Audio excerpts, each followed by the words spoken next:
Hey, it's Alex Rosen, Amanda's husband, filling in for Amanda to keep you up to date with the latest and greatest Create, Inspire, Convert content.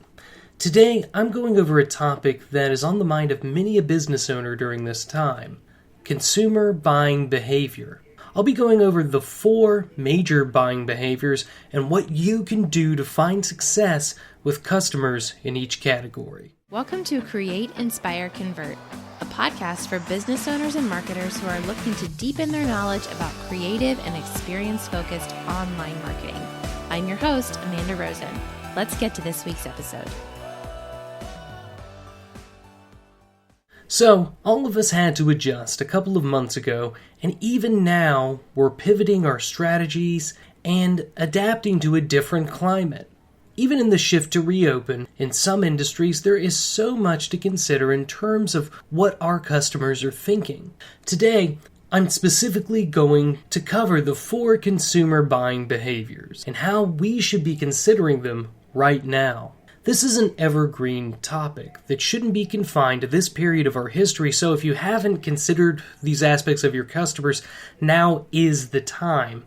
At a minimum, it's going to help to further refine the picture of your ideal customer avatar. So, consumer behaviors usually fall into 4 categories. Let's start with our number 1, and that is complex buying. Complex buying is when there is high involvement from the customer and brands have significant differences. So, the purchase would typically be expensive, risky, or done infrequently. And it might be something where the consumer uses the product to express themselves. Products people are passionate about, essentially. For example, I love computers. I could really get into all kinds of hardware. So when I was shopping for a laptop and I was looking at different factors like the processor, RAM, hard drive, graphics cards, all the nerdy stuff, there was a lot of research that went into that before I made an actual decision. And the kinds of configurations of laptops were many to choose from. On top of that, a computer is an expensive purchase too, so I had a lot to consider. So, consider your product or service. It doesn't have to be as high ticket as a computer, a car, or even a house to fall in this category, but it could still be an item or service that someone is going to really shop around for, research, and make heavy considerations before pulling the trigger in a shopping cart. If there is enough at stake for them to do that kind of due diligence, then your customer is a complex buyer. For example, if you're a wedding photographer, it's likely that your customers compare prices and packages in a complex way.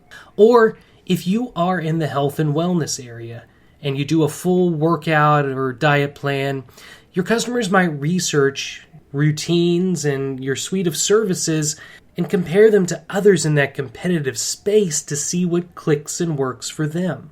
So technically, there's not a price threshold for what is necessarily considered complex buying, only that a consumer would be highly involved in this kind of purchase, and they aren't doing it all the time. So how do you cater to these complex buyers? Well, for one, you'll want to consider copy that demonstrates value. You will want to check your ads, website, and social copy to make sure that the value is effectively demonstrated. To do this, you need to discover an effective way to communicate the value proposition for your product or service. Uber, as polarizing a brand as that is, had a great value proposition.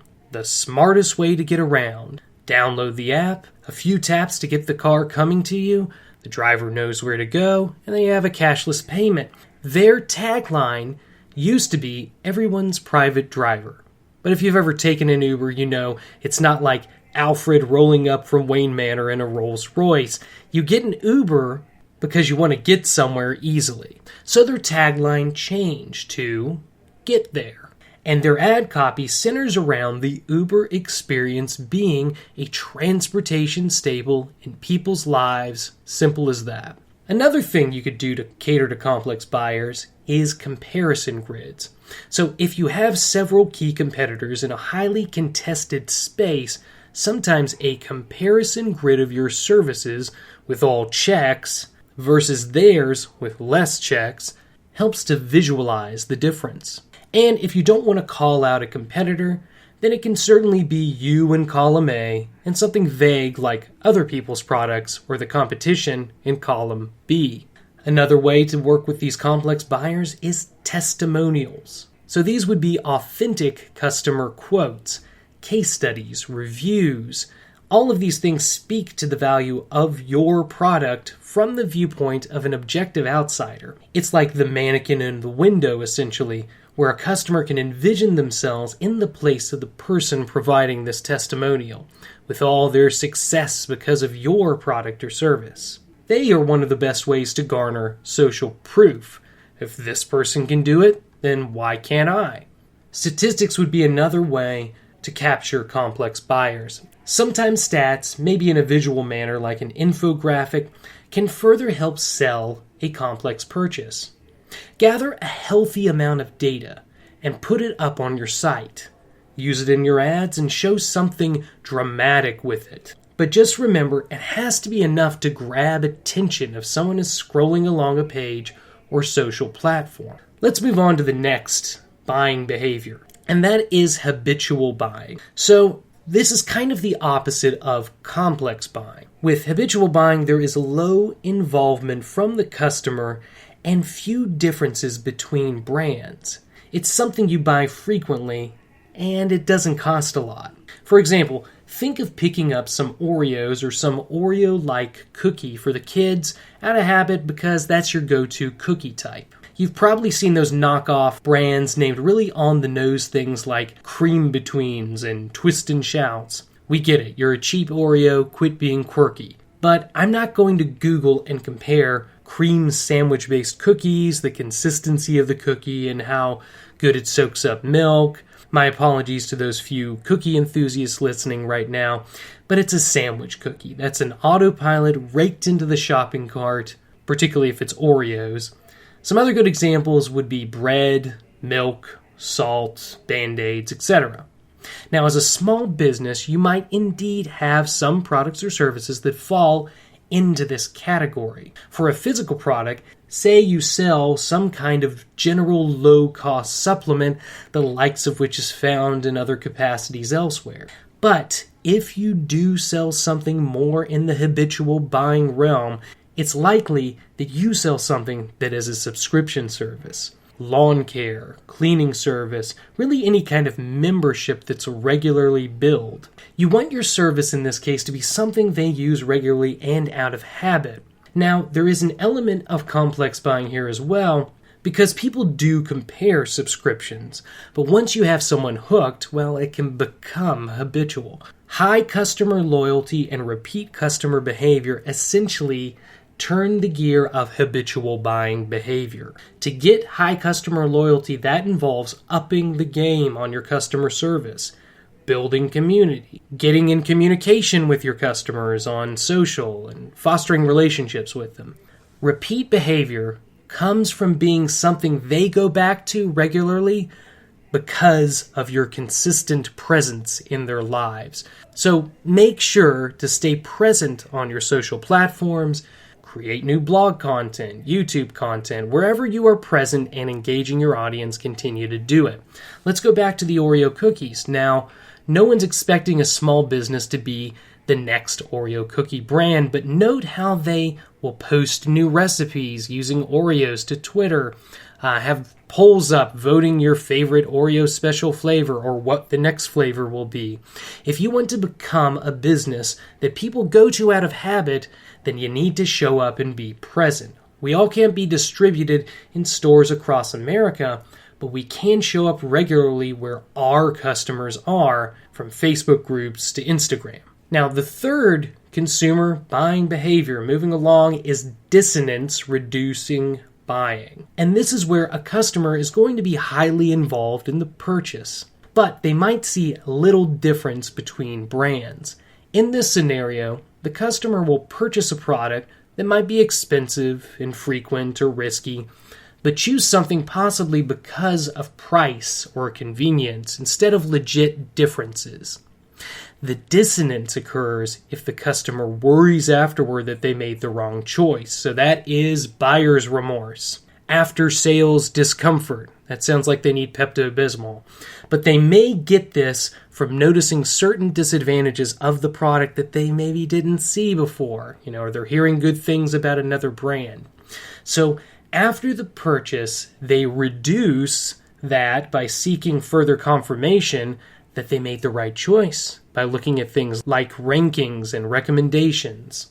For example, I know nothing about lawnmowers, and I might say have a Troy-built Mustang pivot that's in my budget. And if they have it available at Lowe's right now and my yard looks like a jungle, I might go get it. But then, wait, I heard something cool about electric riding mowers that came out, and they aren't gas hogs, and I want to look at reviews of my Troy-built riding mower now. So that would be an example of me reducing the dissonance, making sure that I had indeed made the right purchase. So as a small business, providing follow-up emails post-online purchase can certainly help with this. This can be a generic check-in to make sure that all is well, or to provide further confirmation that their purchase was the right choice. Say I run a small business consulting agency, and a client just signed up for my services online. I can not only thank them for the business in an email, automated or otherwise, but also provide some kind of preemptive one-sheet demonstrating past successes we've had with other clients, and maybe some stats showing the ROI. The point is, if you think your customer may have a level of buyer's remorse, it may be worth an email or communication with copy reassuring and reaffirming that they made the right decision. In addition, having easy-to-find stats and information about your products and services on your website helps when customers are wanting to find this exact same info. You might want to make a tab dedicated to why your service is the best. Sometimes you'll see these why insert product name here tabs on a business page.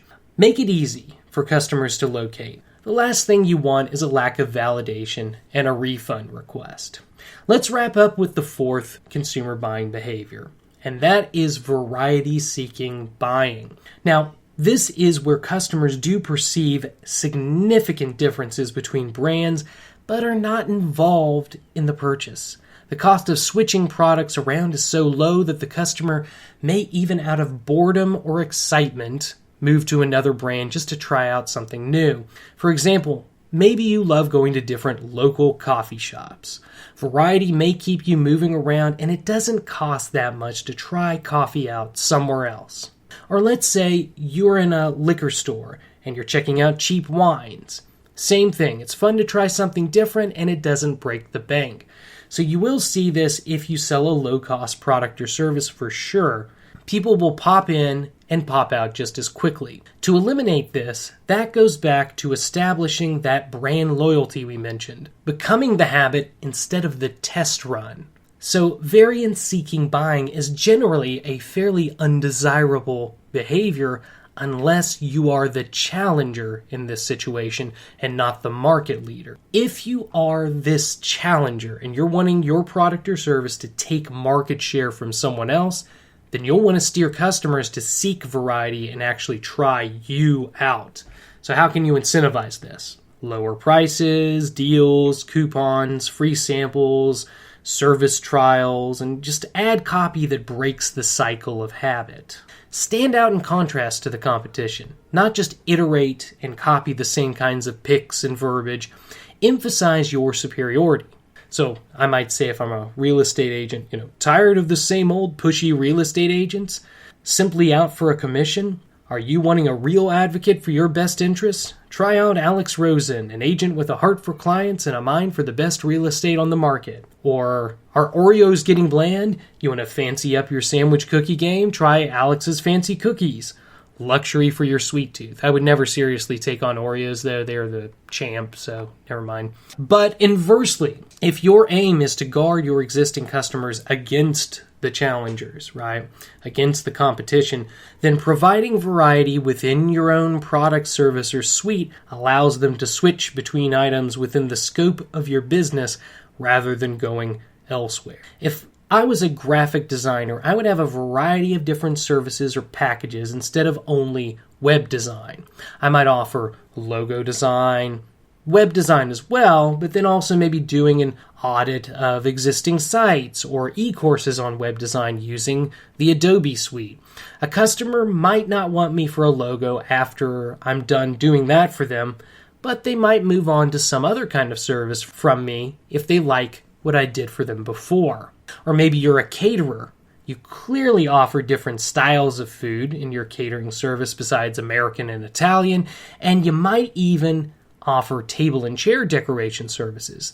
The key is establishing a realistic variety, and existing customers may stick around longer. So that wraps up my breakdown of the 4 consumer buying behaviors and how to consider and adapt your business to accommodate these.